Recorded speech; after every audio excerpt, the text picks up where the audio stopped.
everybody. Welcome to our next playoff show, previewing Valley versus Bucyrus Wynford. Last week, Wynford took down West, our other local team that was still remaining in the playoffs, 14-9 in a thriller.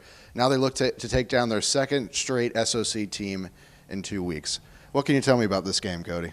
Well, talking to Coach Darren Crabtree earlier this week, he said one of the things that watching the film of Wynford, they're really balanced, a lot like some of the teams that they faced earlier in the year, but a lot more emphasis on passing with the balance. So they got Wynford has a couple of kids that are Northwest All-District first-team players on offense, another one on second team, and then a nice little defensive tackle is second-team defensive line.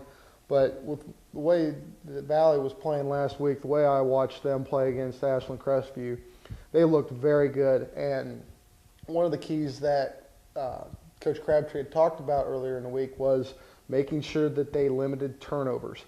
Last week they did a pretty good job of not committing any turnovers, and they forced Crestview into a couple, and that helped them out in the end.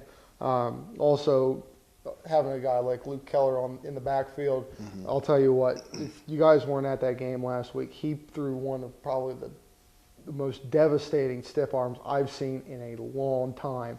I mean, the kid who was at the other end of that one is probably still hurting from it.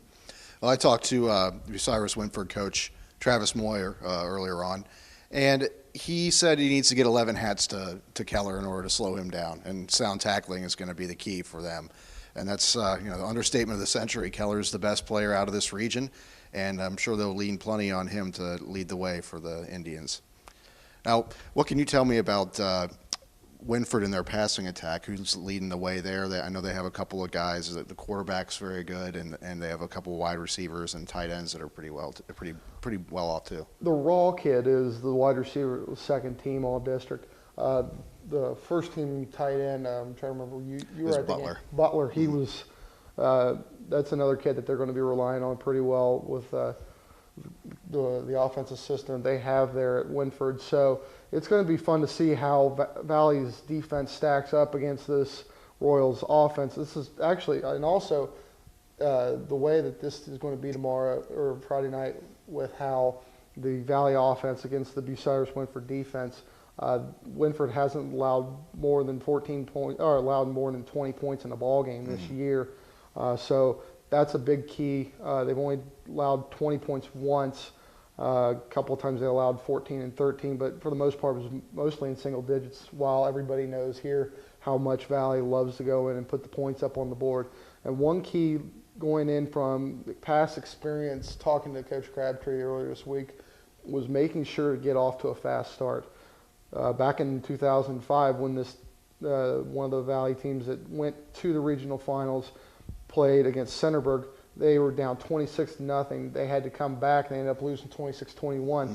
So being able to get off to a fast start is something that, talking to Coach Crabtree this week, they said that they've got, on 10 of the first 12 games this season, their first offensive drive has resulted in points.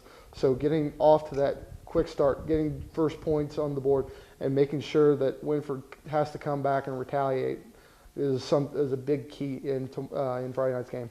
So their emphasis is on a fast start. Our emphasis is on coverage. We'll both be at the game. Follow our updates on Twitter, and be sure to pick up a preview copy of today's edition of the Portsmouth Daily Times to read more about this game. If you're not going to make it, we encourage you to check online early and often and see how the game goes. Good luck, Valley.